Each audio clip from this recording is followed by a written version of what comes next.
রাতভর ইসরায়েলের তাণ্ডব চালালো ইরানের মিসাইল, অত্যাধুনিক ক্ষেপণাস্ত্রের আঘাতে বিধ্বস্ত আরাদ শহর, বাড়ছে হতাহতের সংখ্যা। ইরানের সুপ্রিম লিডার নিয়ে সুর পাল্টালো যুক্তরাষ্ট্র, প্রথমবার স্বীকার করলো মোস্তফা খামেনির জীবিত থাকার তথ্য, মার্কিন কর্মকর্তার বার্তা। হরমুজ প্রণালী ইস্যুতে এবার ইরানকে ট্রাম্পের আলটিমেটাম, 48 ঘন্টার মধ্যে প্রণালী না খুললে বিদ্যুৎ কেন্দ্র নিশ্চিহ্ন করার হুমকি। এবার সৌদির মুখোমুখি ইরান, তেহরানের কূটনীতিকদের 24 ঘন্টার মধ্যে রিয়াদ ছাড়ার নির্দেশ, সৌদি পররাষ্ট্র মন্ত্রণালয়ের বিবৃতি। এবার জাপানের জন্য হরমুজ প্রণালী খুলে দিল ইরান, আন্তর্জাতিক বাণিজ্য সচল রাখতে তেহরানের বার্তা, জাপানের পররাষ্ট্রমন্ত্রীর সাথে আরাকচির ফোন আলাপ।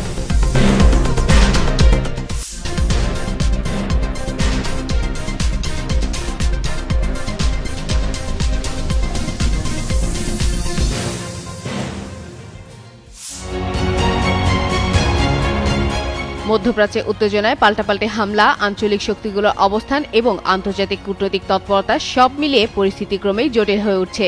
চলমান সংঘাতে নতুন মাত্রা যোগ করেছে সাম্প্রতিক হামলার পাল্টা হামলা, যেখানে একের পর এক আঘাতে নাজেহাল হয়ে পড়েছে ইসরায়েল। শনিবার ইরান ইসরায়েলের দক্ষিণাঞ্চলের শহর ডিমোনা ও আরাদে ক্ষেপণাস্ত্র হামলা চালায়। ইসরায়েলি উদ্ধার সংস্থাগুলোর তথ্য মতে এসব হামলায় শতাধিক মানুষ আহত হয়েছেন। আরাদে অন্তত 88 জন আহত হন, যাদের মধ্যে 10 জনের অবস্থা গুরুতর। অন্যদিকে ডিমোনায় আহত হন আরও 39 জন, যাদের মধ্যে একজন শিশুর অবস্থা আশঙ্কাজনক।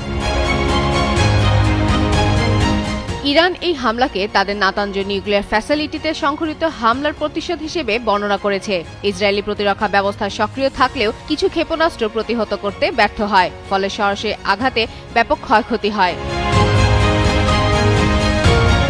ইসরায়েলের প্রধানমন্ত্রী বেনিয়ামিন নেতানিয়াহু এই পরিস্থিতিকে কঠিন বলে উল্লেখ করে ইরানের বিরুদ্ধে হামলা অব্যাহত রাখার ঘোষণা দিয়েছেন।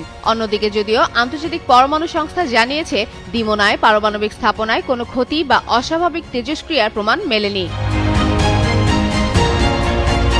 এদিকে ইসরায়েলি আকাশ প্রতিরক্ষা ব্যবস্থা কেন এই ব্যালিস্টিক ক্ষেপণাস্ত্র মাঝপথে ধ্বংস করতে ব্যর্থ হলো তা নিয়ে তদন্ত করবে ইসরায়েলি বিমান বাহিনী। স্থানীয় সংবাদ মাধ্যমের খবরে এ তথ্য জানানো হয়েছে।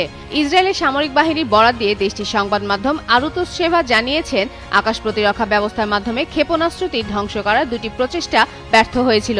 এরপরই সেটি আরাদ শহরে সরাসরি আঘাত হানে। দক্ষিণ ইসরায়েলের আরাদ ও দিমোনা শহরে ইরানের জোড়া ক্ষেপণাস্ত্র হামলার পর দেশ জুড়ে শিক্ষা প্রতিষ্ঠানগুলোতে সশরীরে ক্লাস বাতিল করেছে ইসরায়েলের শিক্ষা মন্ত্রণালয়। রবিবার ও সোমবার এই নির্দেশ বহাল থাকবে। বিশ্লেষকদের মতে এই পাল্টাপাল্টি হামলা সংঘাতকে আরও বিস্তৃত আঞ্চলিক যুদ্ধে রূপ দিতে পারে, যা আন্তর্জাতিক নিরাপত্তার জন্য বড় হুমকি হয়ে দাঁড়াচ্ছে। ফাতেমা ফাতেহ জান, যুগান্তর নিউজ।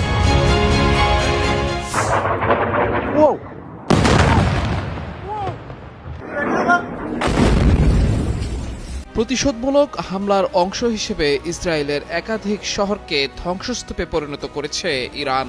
শনিবার দফায় দফায় ব্যালিস্টিক মিসাইল ছুড়ে ইসরায়েলের আরাদ, ডিমোনা সহ বেশ কয়েকটি শহরে রীতিমতো তাণ্ডব চালায় আইআরজিসি। আর এরপরে ইরানের নতুন সুপ্রিম লিডারকে নিয়ে সুর পাল্টায় যুক্তরাষ্ট্র। মার্কিন এক কর্মকর্তা স্বীকার করেন মোস্তফা খামেনি জীবিত আছেন। গত 28 ফেব্রুয়ারি ওয়াশিংটন ও তেল আবিব যৌথভাবে ইরানে আগ্রাসন শুরু করার পর থেকেই ডোনাল্ড ট্রাম্প মোস্তফা খামেনির জীবিত থাকা নিয়ে সন্দেহ পোষণ করে আসছিলেন। তবে এবার মার্কিনীদের বিশ্বাসে পরিবর্তন এসেছে। ইসরায়েলের তাণ্ডব চালানোর পর ইরানের নতুন সর্বোচ্চ নেতা মোস্তফা খামেনি জীবিত আছেন বলে স্বীকার করেছেন মার্কিন কর্মকর্তারা। তবে মোস্তফা খামেনি জীবিত থাকলেও তার শারীরিক অবস্থা নিয়ে নিশ্চিত নয় ওয়াশিংটন। মার্কিন কর্মকর্তাদের মতে আয়াতুল্লাহ আলী খামেনির অনুপস্থিতি ইরানের রাজনীতিতে বড় ধরনের প্রভাব ফেলেছে, কারণ যুদ্ধের পরিস্থিতিতে তার একটি ভাষণ বেশ গুরুত্বপূর্ণ ভূমিকা রাখত।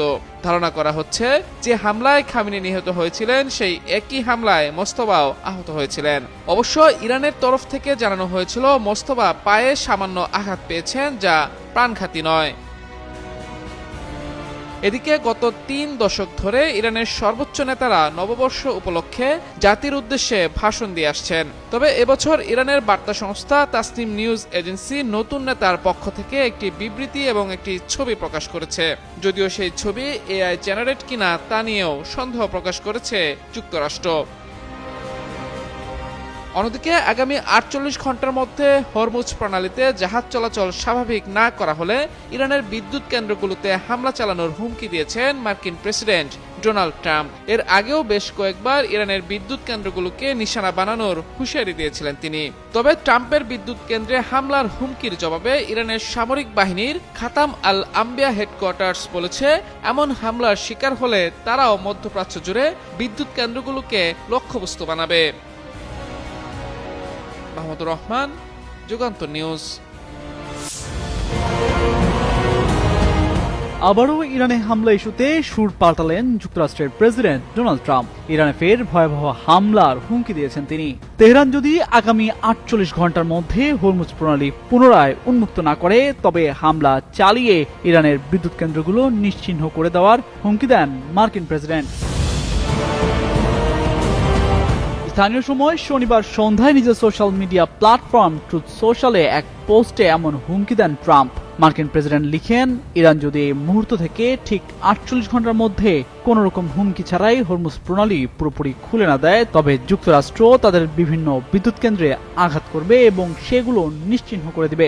আর এর শুরুটা হবে সবচেয়ে বড় কেন্দ্রটি দিয়ে। বিশ্লেষকদের মতে ট্রাম্পের এমন হুমকি তার একদিন আগে বলার নিজের অবস্থানের সম্পূর্ণ বিপরীত, যখন তিনি মধ্যপ্রাচ্যে সামরিক তৎপরতা গুটিয়ে নেওয়ার কথা এবং নেতানিয়াহুকে ইরানের তেল ও গ্যাস স্থাপনায় হামলা বন্ধ করতে বলেছিলেন। ট্রাম্পের এই সর্বশেষ হুমকি এমন এক সময় এলো যার মাত্র একদিন আগে তিনি বলেছিলেন যুক্তরাষ্ট্র মধ্যপ্রাচ্যে সামরিক তৎপরতা গুটিয়ে নেওয়ার কথা ভাবছে। এমনকি হরমুজ প্রণালীতে জাহাজ চলাচল স্বাভাবিক করার পরিকল্পনা নিয়ে প্রশ্ন করা হলে তিনি তা এড়িয়ে গিয়ে বলেছিলেন একটি নির্দিষ্ট সময়ে এটি নিজে থেকেই খুলে যাবে।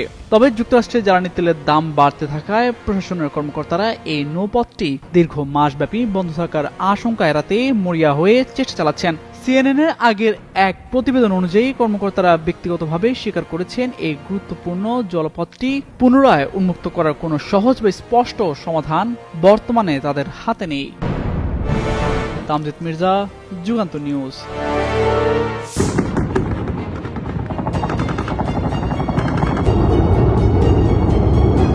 আবারও মুখোমুখি অবস্থানে চলে এসেছে সৌদি আরব ও ইরান।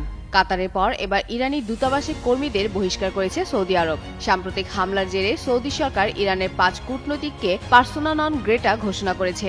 এর মধ্যে রয়েছেন সামরিক উপদূত, তার সহকারী এবং দূতাবাসে আরও 3 কর্মকর্তা। শনিবার এক বিবৃতিতে সৌদি পররাষ্ট্র মন্ত্রণালয় জানায় তাদের 24 ঘন্টার মধ্যে দেশ ছাড়তে হবে। সৌদি কর্তৃপক্ষ বলছে ইরান থেকে ছোড়া ক্ষেপণাস্ত্র ও ড্রোন হামলার কারণেই এই কঠোর সিদ্ধান্ত নেওয়া হয়েছে।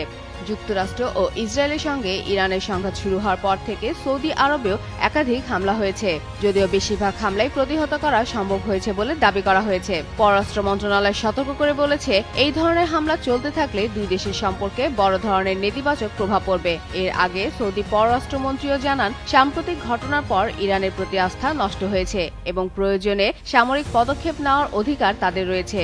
দীর্ঘদিনের বিরোধের পর 2023 সালে দুই দেশ সম্পর্ক স্বাভাবিক করেছিল, কিন্তু নতুন এই উত্তেজনা সেই সম্পর্কে আবারও অনিশ্চয়তার মুখে ফেলে দিয়েছে। এর আগে গত বুধবার কাতারও একই ধরনের পদক্ষেপ নেয়। রাজধানী দোহায় অবস্থিত ইরানি দূতাবাসের সামরিক ও নিরাপত্তা অ্যাটাশের পাশাপাশি তাদের কর্মীদেরও অবাঞ্ছিত ঘোষণা করে দেশটি। এর পরপরই একই পথে হাঁটল সৌদি আরব। যুদ্ধের মধ্যে নতুন সিদ্ধান্ত, মধ্যপ্রাচ্যে উত্তেজনাপূর্ণ বাস্তবতায় আন্তর্জাতিক বাণিজ্য সচল রাখতে ভিন্ন বার্তা দিল তেহরান। কৌশলগত হরমুজ প্রণালী দিয়ে জাপানের জন্য ইতিবাচক অবস্থান জানিয়েছে ইরান। ইরান জানিয়েছে হরমুজ প্রণালী দিয়ে জাপান সংশ্লিষ্ট জাহাজ চলাচলে অনুমতি দিতে তারা প্রস্তুত। স্থানীয় সময় শনিবার দেশটির পররাষ্ট্রমন্ত্রী আব্বাস আরাকচি টেলিগ্রাম অ্যাকাউন্টে প্রকাশিত কিয়োদো নিউজের একটি সাক্ষাৎকারের অনুলিপি অনুযায়ী এ বিষয়ে জাপানের সঙ্গে ইতিবাচক আলোচনা শুরু হয়েছে। জাপানে আমদানিকৃত অপরিশোধিত তেলের প্রায় 93% এই পথ দিয়ে আসে। ফলে প্রণালীটির নিরাপত্তা দেশটির অর্থনীতির জন্য অত্যন্ত গুরুত্বপূর্ণ।